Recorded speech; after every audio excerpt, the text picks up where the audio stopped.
Puji nama Tuhan.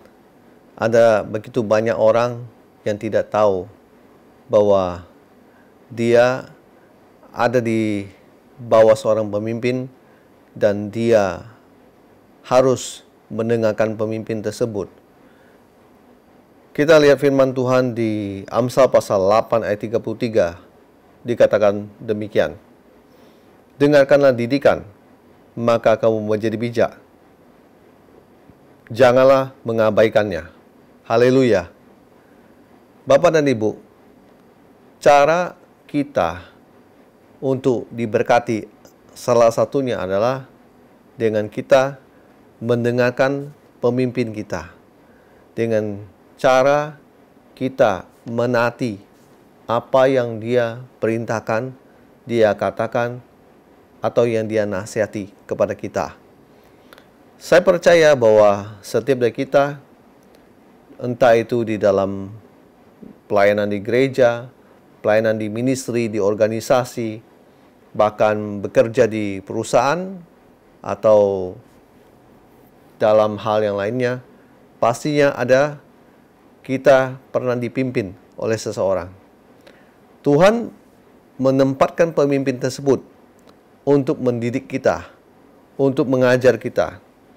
Dan yang saya tahu, biasanya Tuhan memakai orang tersebut untuk memproses karakter kita. Tapi seringkali ada banyak orang tidak sadar bahwa dia diproses karakternya lewat pemimpinnya. Mungkin ada yang menyangkut kesombongan, ada menyangkut hal emosi, kasar, dan lain sebagainya. Pada saat dia ditempatkan seorang pemimpin yang sifatnya lebih keras daripada dia, akibatnya terjadi pembenturan. Dan seperti yang sering saya dengar, mereka sering membenarkan diri. Mereka sering mengatakan bahwa dia yang benar, atasan dia yang salah, pemimpin dia yang salah.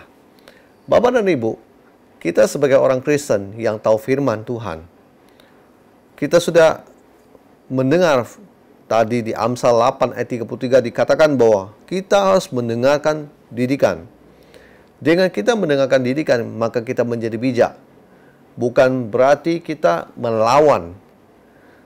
Alkitab tidak pernah mengajarkan bahwa kita harus melawan pemimpin, sekalipun pemimpin itu bengis. Tetapi Alkitab mencatat bahwa kita harus bisa menghormati pemimpin-pemimpin, orang-orang yang Tuhan tempatkan di atas kita.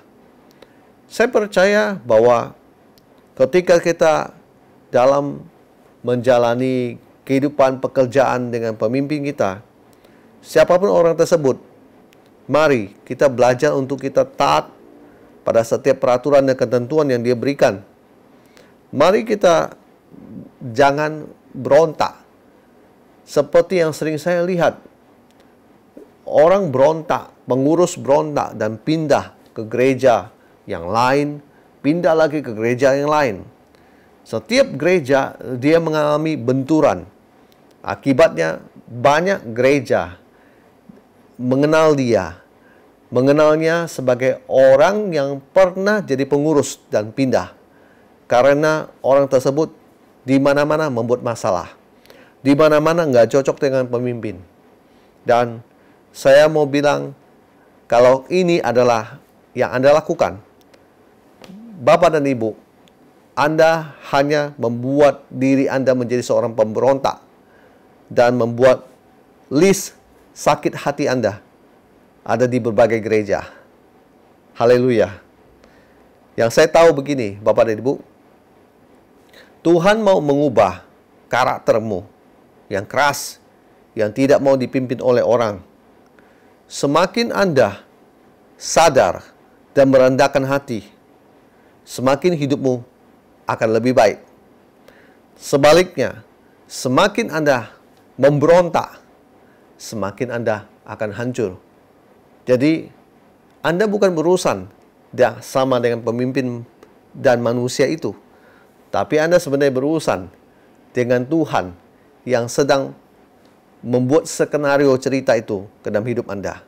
Jadi, kalau kita sadar bahwa Tuhan di balik semua peristiwa itu adalah lebih baik kalau kita tunduk, bukan tanduk pemimpin tersebut. Bapa di surga mau kita belajar. Saat Anda sebagai seorang bawahan, Anda bisa bekerja sama dengan seorang pemimpin. Ingat baik-baik, akan ada suatu hari Anda bukan seorang bawahan lagi, tapi Tuhan percayakan Anda untuk menjadi seorang pemimpin. Ketika Anda di masa masih muda, Anda menjadi seorang bawahan yang suka memberontak, melawan. Saya bisa mengira-ngira nanti ketika Anda menjadi seorang pemimpin, Anda juga akan menuai bawahan Anda yang melakukan pemberontakan, kekerasan terhadap Anda. Hati-hati dengan apa yang kita berbuat, karena setiap yang kita tabur, pasti kita akan tuai. Belajarlah untuk taat dan dengarkan pemimpin Anda. Biarlah kehidupan, pekerjaan, bahkan pelayanan Anda diberkati Tuhan. Nama Yesus dipermuliakan. Haleluya. Amin.